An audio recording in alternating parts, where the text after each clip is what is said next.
Bonsoir à tous et bienvenue sur ITV. Dans l'actualité de ce jeudi, la démission du ministre de la Justice réclamée par l'opposition parlementaire. 15 députés ont signé une pétition remise au ministre du Travail. Ils estiment que Maître Malick Sall les a insultés vendredi dernier lors du vote du projet de loi portant modification du code pénal et du code de procédure pénale. Une cérémonie symbolique mais chargée d'émotion et surtout d'engagement. Le nouveau patron de la gendarmerie nationale, le général Moussa Fall, a été installé dans la matinée. Il compte orienter ses premières actions dans la lutte contre le terrorisme, la cybercriminalité ou encore la coupe abusive de bois. Également dans l'actualité, cette alerte de l'OMS qui ne rassure absolument pas. L'Afrique n'est pas à l'abri d'une troisième vague de Covid-19 en 6 semaines.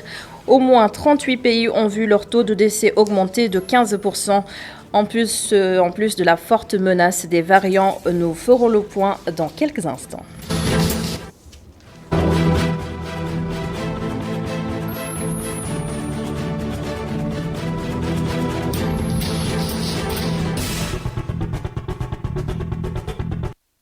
À la une, donc, 5 députés de l'opposition ont signé une pétition pour réclamer la démission du ministre de la Justice, Maître Malick Sall. Des différends entre eux accentués par le vote vendredi dernier du projet de loi portant modification du code pénal et du code de procédure pénale. Le ministre a en effet tenu des propos désobligeants vis-à-vis de certains députés. Les explications de Cheikh Abdou Bara Dolly. ginnaaw bi nga xamante ni ministre de la justice ñëw na assemblée nationale ngir doon défendre ñaari poste loi muy code pénal ak code procédure pénale. Lorsque le ministre de la Justice est venu à l'Assemblée nationale pour présenter la modification simultanée du code pénal et du code de procédure pénale, il a délibérément insulté les députés dont leur seul tort est de lui avoir posé des questions sur les raisons des 2 projets de loi contre le terrorisme. Nous pensons qu'en tant que ministre de la Justice, son rôle aurait été de répondre tout simplement aux questions des députés sur l'article 279 alinéa 1 et sur l'article 45 du code pénal. Mais qu'est-ce qu'il a fait? Il a dit qu'il n'était pas là pour répondre à des ânes, ce qui est inacceptable pour nous. En plus de ça, il a invoqué le signe distinctif religieux, un comportement sévèrement condamné par la Constitution. À chaque fois qu'il passe à l'Assemblée nationale, c'est pour proposer des lois extrêmement dangereuses pour le pays et pour les Sénégalais. C'est pourquoi nous avons déposé cette pétition sur la table du ministre du Travail. Demain, personnellement, je vais la remettre au chef de l'État Macky Sall. D'autres, bien évidemment, vont signer dans les heures à venir cette pétition. Parce que c'est ça que le peuple attend de nous. Man mi inshallah à partir de demain dinaa ko jébal président de la République pour que ñu xam ne daal lii mooy taxawaayu député. Et le nouveau patron de la gendarmerie nationale a officiellement pris fonction aujourd'hui. En première ligne de bataille, la lutte contre le terrorisme, la cybercriminalité ou encore la coupe abusive de bois. Le général Moussa Fall veut bâtir une gendarmerie républicaine. Le compte-rendu de la cérémonie de passation de service signé Mamadou Dieng avec Moussa Fall. La remise symbolique du fanion de commandement place officiellement le général Moussa Fall dans sa nouvelle station.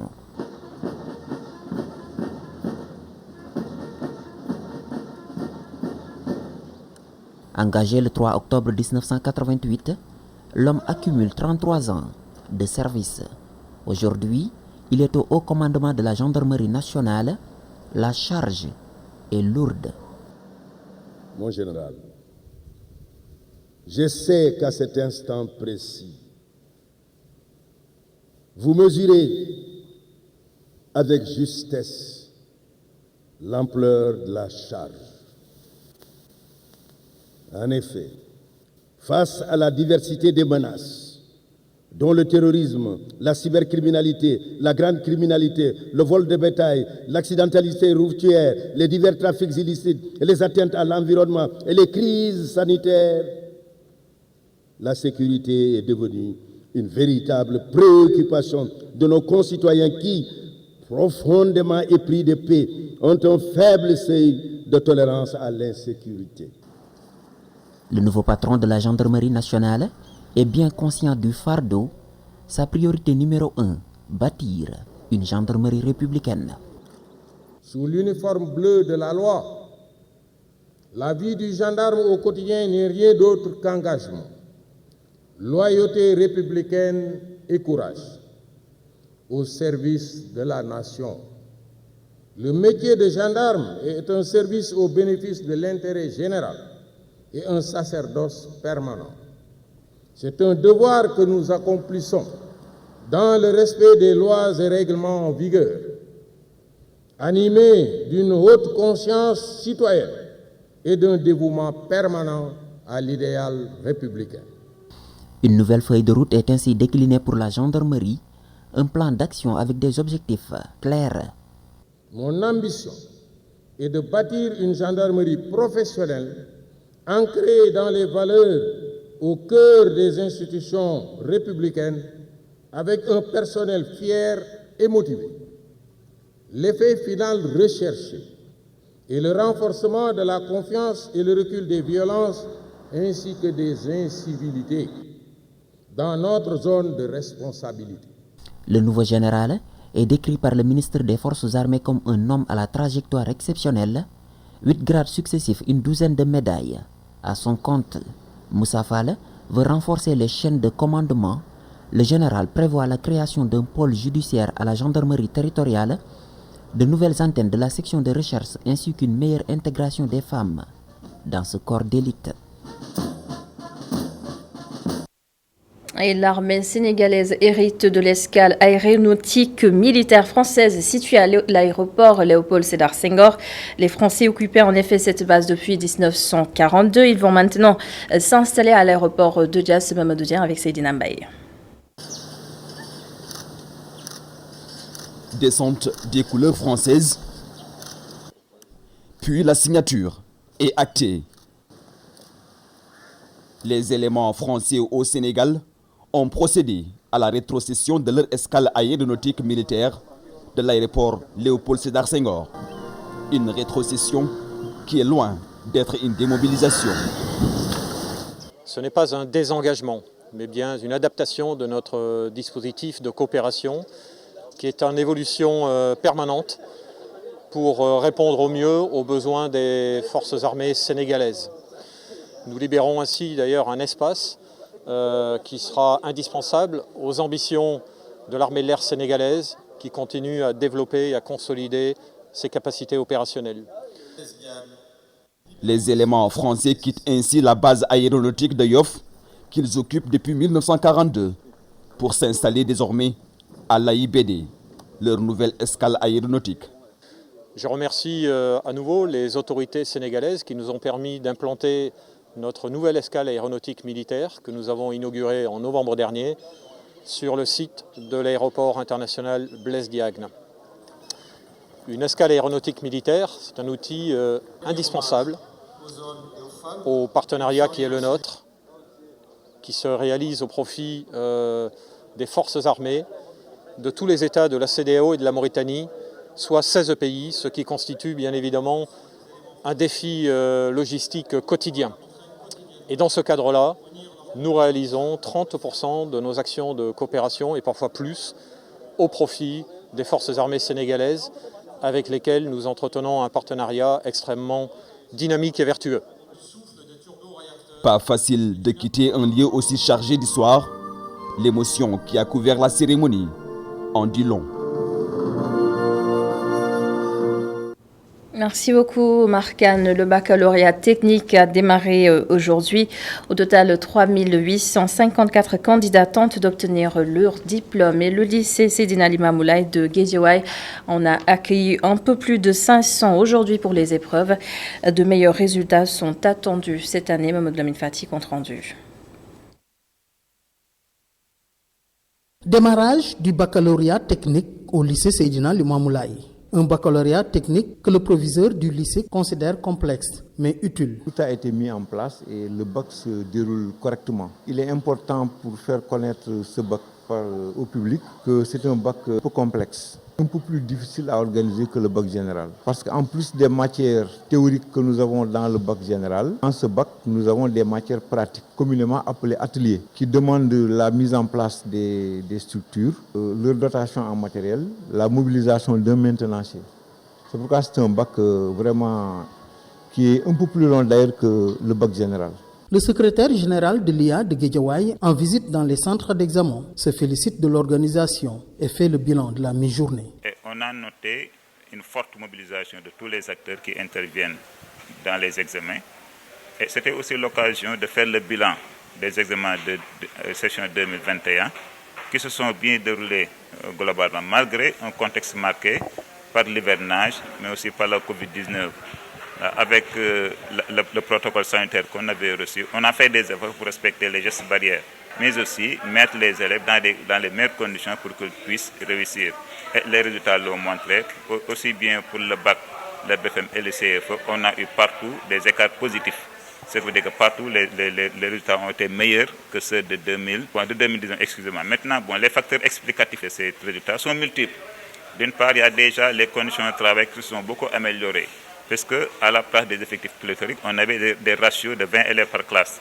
Et là, un enseignant gérait au maximum 20 élèves par classe. Déjà là, c'est un élément explicatif de ces résultats-là. L'autre élément, les élèves ont eu un temps de travail assez important. Parce qu'en plus des cours qu'ils recevaient à l'école, ils avaient l'initiative d'apprendre à la maison.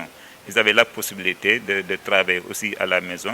Mais il y a aussi, là, il faut le souligner, l'engagement des enseignants. Qui sont mobilisés comme des soldats, malgré le contexte difficile, ils se sont mobilisés, ils se sont battus pour relever les défis. Effectivement, ils ont relevé les défis. 532 candidats répartis en 2 jurys, industrie, T1, T2, série G, STEC, un examen scientifique qui va se dérouler durant 10 jours au lycée Seydina Limamoulaye de Guédiawaye. Et nous restons au lycée Seydina Limamoulaye. C'est pour vous parler d'une filière en pleine expansion. Il s'agit des énergies renouvelables. Depuis 2017, le lycée a lancé un BTS en énergie renouvelable, mais en plus, une grande partie de l'établissement scolaire fonctionne à l'énergie solaire. Reportage Pape Ibrahim Ndiaye, Augustin Mandon et Serine Saludem. Depuis plus de 40 ans, au sein de son temple du savoir, il a vu passer plusieurs générations d'apprenants et de professeurs. Officiellement créé en 1978, le lycée Seydina Limamoulaye garde toujours son charme malgré la vétusté de ses bâtiments.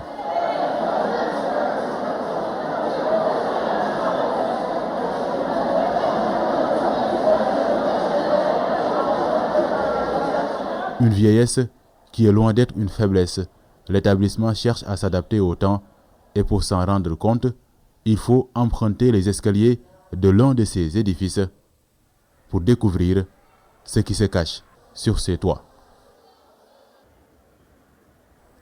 Le professeur Mohamedou Moustapha K nous présente ces panneaux solaires installés en 2014 grâce à l'aide de partenaires. Pour cette première centrale-là, c'est une centrale de 41 kg. N'est-ce pas, qui dispose ici des panneaux de 245 watts crête avec 168 panneaux, n'est-ce pas, avec un petit stockage qu'on a mis, n'est-ce pas. Mais ces centrales, la configuration même de cette centrale-là permet, ces centrales doivent fonctionner dans des systèmes équilibrés. Or que le lycée ici, c'est une installation qui est vétuste, c'est une installation qui est pratiquement déséquilibrée parce qu'on n'a que 2 phases qui sont fonctionnelles, qui sont très chargées par rapport à l'autre phase ici, n'est-ce pas. Maintenant, par rapport à l'autre centrale qui fonctionne en autoconsommation, n'est-ce pas, c'est une centrale qui dispose d'un onduleur qui est Tripao et qui gère ici, à peu près ici, donc une centaine ici de panneaux solaires ici. Après ceux de 2014, le lycée Seydina Limamoulaye a installé d'autres panneaux d'énergie solaire en 2019. Mais pour un problème de système, il ne fonctionne plus, une panne qui n'a pas freiné la volonté de l'école de poursuivre sa promotion des énergies vertes par le biais de l'enseignement.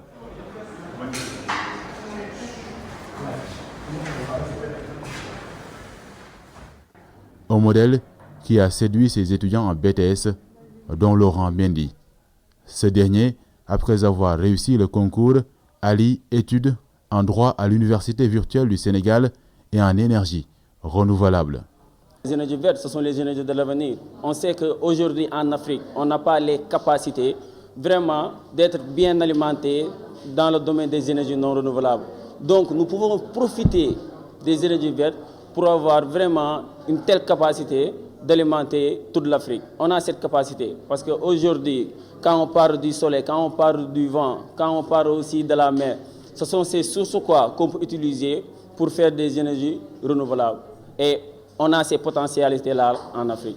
Un enseignement par compétences qui a connu 4 promotions avec 2 déjà sur le marché du travail. Les perspectives sont vertes malgré les difficultés.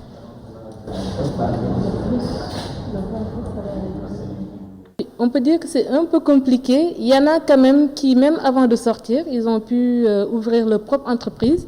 Ils sont allés vers l'entrepreneuriat. Je peux prendre l'exemple de 3 étudiants qui sont actuellement à Touba. Et ils ont une entreprise qui s'appelle Lergui Touba. Et ils l'ont ouvert même avant de sortir.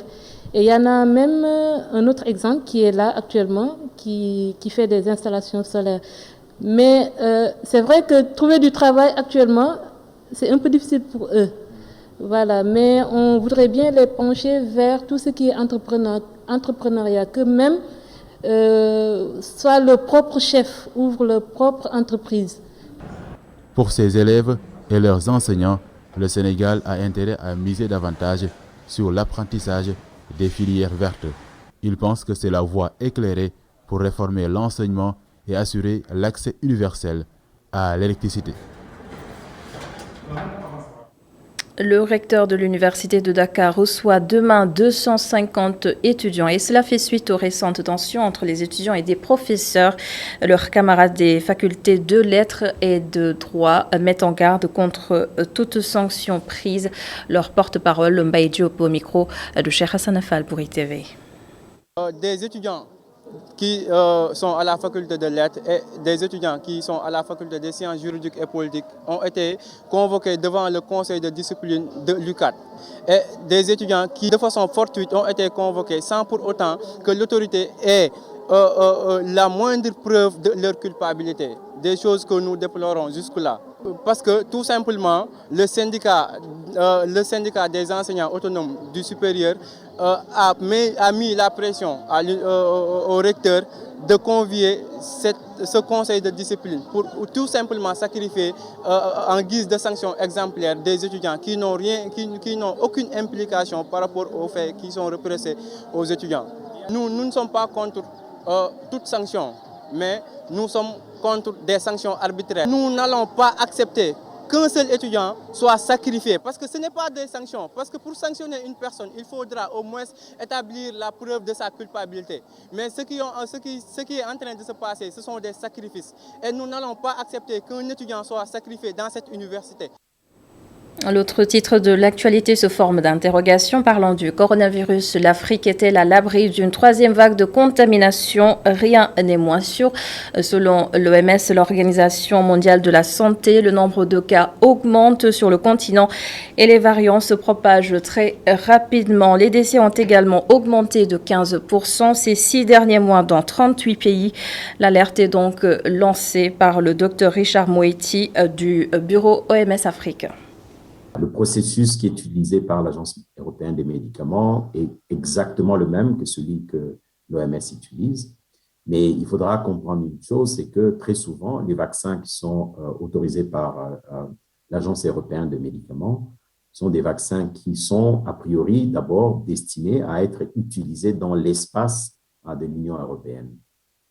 Mais comme AstraZeneca est un seul vaccin, qui est produit sur différents sites, que ce soit au Royaume-Uni, en Europe, mais également en Corée du Sud, au Japon, aux États-Unis, en Inde pour le cas de Covishield. Nous pensons qu'après la qualification de l'OMS, l'homologation de l'OMS pour ce vaccin, la plupart des pays devraient, et c'est l'appel d'ailleurs que le Dr Moeti a fait tout à l'heure, reconnaître ce vaccin.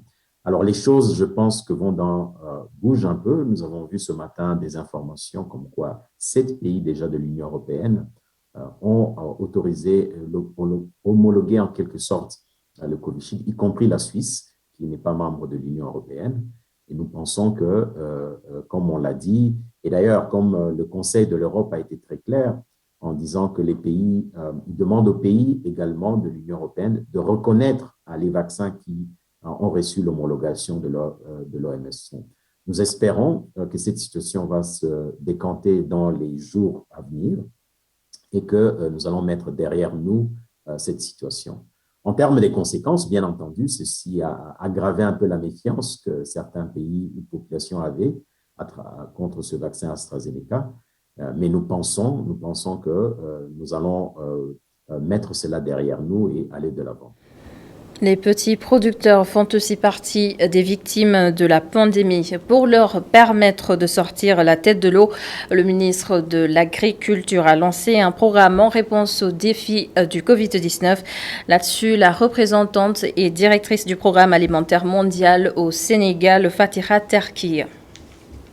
Plusieurs agences des Nations Unies qui ont travaillé ensemble pour la mise en œuvre de ce projet. Ce projet aussi est un projet régional qui est très très important. Il s'intéresse à 3 pays et inclut le Sahel parce qu'avec les frontières que nous avons, que le Sénégal avec la Mauritanie et le Mali, mais aussi le fait qu'on va s'appuyer sur des programmes existants du gouvernement. On a signalé dans les présentations qu'en fait le Sénégal est le premier pays qui a signé. Ça c'est extraordinaire et ça démontre vraiment l'engagement du gouvernement du Sénégal, l'efficacité aussi des structures gouvernementales. Nous avons beaucoup d'espoir pour construire et développer la résilience des communautés que nous allons servir. Et en fait c'est un processus aussi qui est très participatif avec une entière inclusive avec la participation des communautés.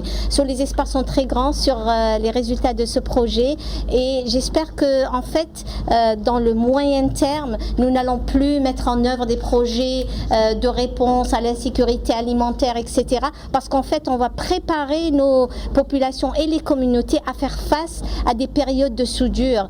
Tout l'espoir est là. En 2019, la division santé mentale a rendu public son rapport sur la prise en charge de la santé mentale au Sénégal. Des recherches qui ont révélé un déficit de ressources humaines qualifiées et un budget insuffisant. Rufisque vient d'ouvrir un centre d'accueil pour les déficients mentaux du département et parmi les activités prévues, une thérapie de groupe pour les aider justement à éviter l'isolement. Je vous propose de suivre ce sujet réalisé par Babacar Seck. Une structure d'accueil pour ne plus voir de malades mentaux errants dans les rues de Rufisque, c'est l'ambition du centre d'El-Loussi situé au cœur du quartier Colobane. Dans ce centre ici, nous accueillons des handicapés mentaux mais qui sont aussi en même temps des orphelins.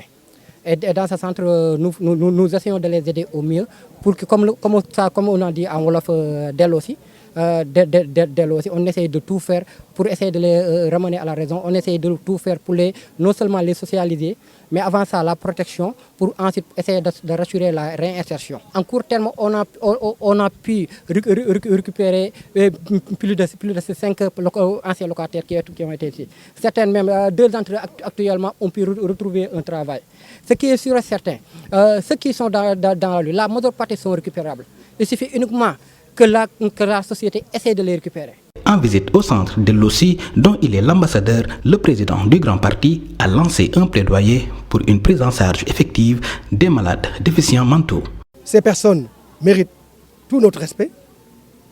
Ces personnes méritent l'engagement de l'État, l'engagement de la communauté nationale pour les protéger et pour respecter leur droit à une vie de qualité, à une vie saine et à une vie propre, mais également pour assurer à ces personnes les voies et moyens à même de leur permettre de contribuer au rayonnement de notre pays.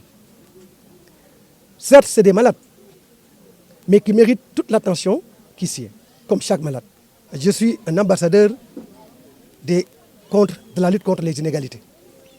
Et malheureusement, c'est une des formes d'inégalité de laisser ces personnes dans la rue, de les laisser à elles-mêmes. Le centre d'El-Loussi, mis en place avec l'aide du préfet, accueille une vingtaine de malades avec 7 résidents. Centre à ne pas confondre avec le centre Guindy qui héberge particulièrement des enfants talibés ou des enfants perdus. D'ailleurs, la directrice nous a révélé les derniers chiffres de l'opération retrait des enfants de la rue. 5000 garçons et filles ont été renvoyés auprès de leur famille. Maïmouna Baldé au micro de Mamadou Lamine Fati. Aujourd'hui, j'ai été invitée par la population de Samsam 2 qui m'a honorée aujourd'hui lors de leur accord pour m'investir au niveau de la commune. Donc je suis aujourd'hui là pour satisfaire leurs demandes parce qu'ils veulent m'investir au niveau de la commune pour les élections locales qui arrivent. Nous sommes dans une zone inondable, mais aussi ce qu'il faut reconnaître que le président de la République il est en train de faire des efforts par rapport à ça et il va continuer à le faire. Moi aussi, Inch'Allah, je le ferai toutefois que je suis maire. Donc nous avons suivi ce programme pour aboutir à un résultat, on ne peut pas dire satisfaisant, mais à un bon résultat avec 5000 enfants retournés. Donc plus de 90% de ces enfants-là sont retournés en famille. Nous sommes en train de poursuivre le programme. Et donc voilà, Inch'Allah, on peut avoir d'ici quelques années, parce que c'est un processus, c'est un long processus. On ne peut pas d'un seul jour dire que oui, on aura 0 enfant tout de suite dans la rue, avec les problèmes de mendicité que nous avons au niveau du Sénégal. Mais on va poursuivre le programme jusqu'à ce qu'on puisse avoir 0 enfant dans la rue.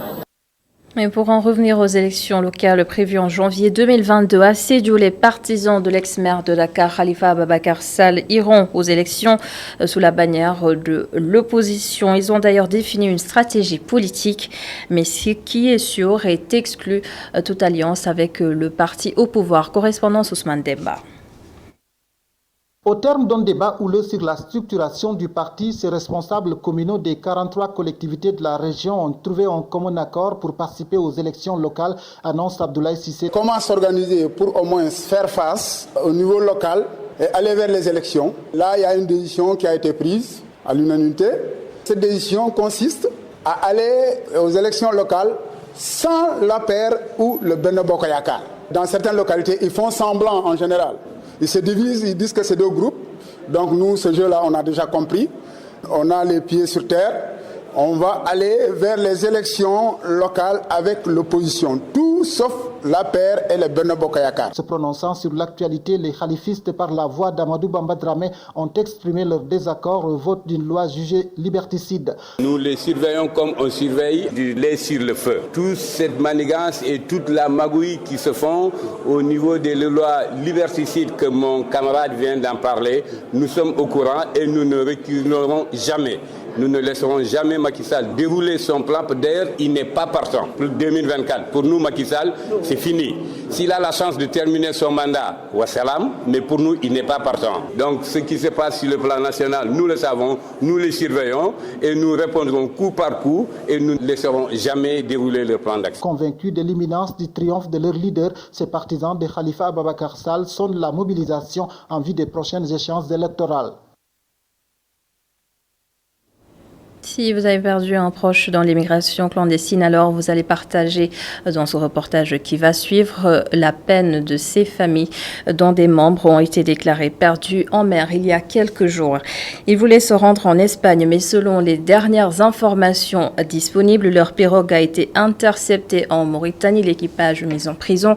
Nos équipes Aïssatou Kane et Mouafal Fall se sont rendues auprès de leur famille. Reportage. Yoff Tongor. C'est une famille dans le désarroi, perdue et qui ne sait plus à quel saint se vouer, qui nous a accueillis. Idrissa, frère de Balagay, espère que cette nouvelle soit avérée.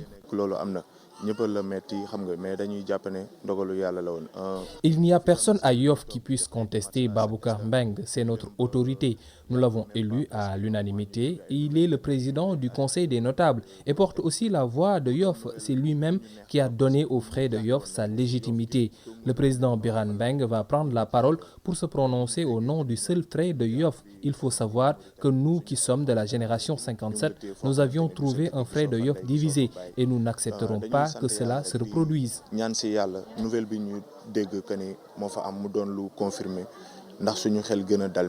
Voisin des 4 portés disparus, ce sapeur-pompier revient sur le coup de théâtre. Beaucoup de gens se sont inquiétés de la situation de ces pêcheurs disparus. Depuis lors, nous n'avons aucune nouvelle venant d'eux.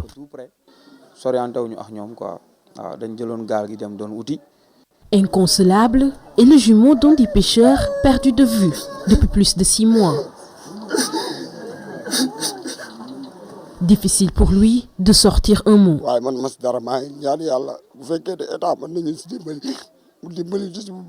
Le grand frère lance un appel au gouvernement afin qu'il vienne en aide. Leur frère.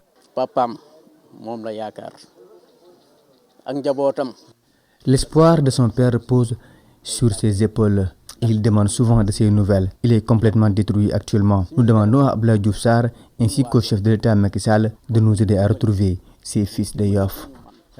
Diouf Sarr dama koy ñaan mu wax président Macky Sall mu dimbali ñu jëlal ñu suñuy rakk. Depuis le mois de janvier, la famille des pêcheurs qui avaient pris la pirogue vivent dans l'incertitude de revoir leurs amis, enfants et frères. Maintenant, ces familles vivent dans l'espoir de les retrouver sains et saufs. Et Satoukan, merci beaucoup. Un mot à présent sur l'hivernage qui s'installe timidement. Mais l'Office national d'assainissement du Sénégal, ONAS, prend les devants. Le nouveau plan d'assainissement de la ville de Thiès est arrêté à 134 milliards de francs CFA.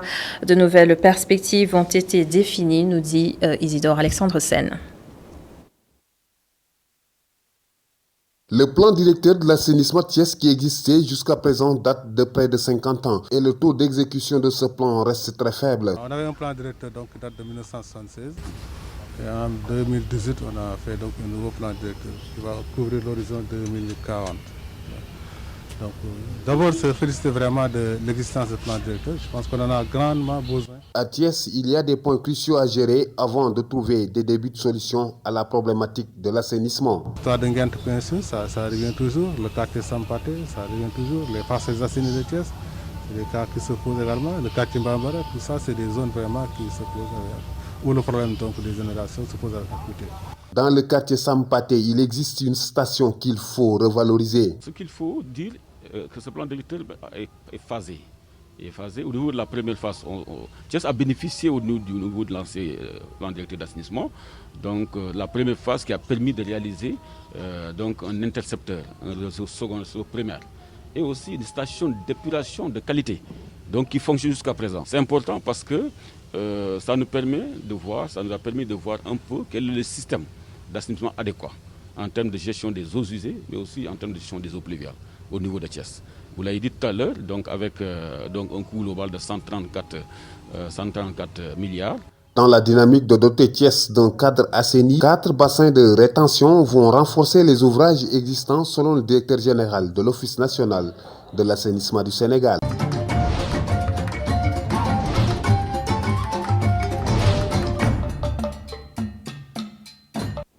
La fenêtre s'ouvre sur la Gambie ce soir. Face au ministre de la Pêche, les parlementaires gambiens ont déploré ce qu'ils qualifient d'accords illégaux entre leur pays et le Sénégal, signés au lendemain de l'élection du président Adama Barrow. Les députés gambiens ont rappelé au ministre que ces accords n'ont jamais été soumis au Parlement. Depuis Banjul, Amadou Barry.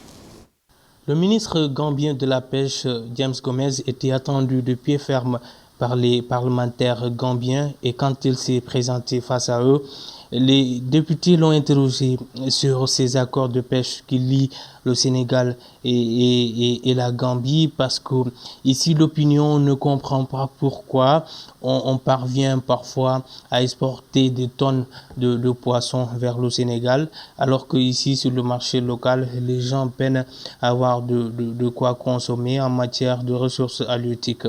Alors les députés l'ont interrogé pourquoi ces accords sans approbation de l'Assemblée nationale. Le ministre de la Pêche a rétorqué que quand ces accords ont été signés lors de la visite du président Barrow, sa sortie officielle en mars 2017. Et au cours de son séjour, ces accords ont été signés liant les deux pays qui permet les pêcheurs sénégalais d'exercer ici et puis qui facilite l'exportation vers le Sénégal. Alors le ministre a rétorqué que Écoutez, en 2017, quand le président est arrivé, on a dissous l'Assemblée nationale. À l'époque, il n'y avait pas d'Assemblée pour approbation, mais les députés l'ont interrogé. Pourquoi depuis 2017, quasiment plus de 4 ans, pourquoi depuis lors on n'en a plus reparlé? Alors actuellement, le ministre a dit que dans les prochains mois, ces accords pourront être soumis aux députés pour peut-être modification ou peut-être rejet. Il ne faut pas l'oublier. Alors, autre chose aussi, c'est qu'au cours de ces débats-là, à l'Assemblée nationale, hier, les députés, certains ont voulu même suspendre en attendant l'examen de ces accords, suspendre en attendant ces accords et interdire certains pêcheurs sénégalais d'exercer dans les eaux gambiennes. Alors, les députés se sont déchirés là-dessus. Certains ont dit que pour le moment, le bon voisinage voudrait qu'on ne dramatise pas la situation et que l'on n'interdise pas aux pêcheurs sénégalais d'exercer en Gambie. En attendant, mais les députés ont sommé le ministre de pouvoir revenir face à eux pour examiner ces accords de pêche qui lient le Sénégal et la Gambie.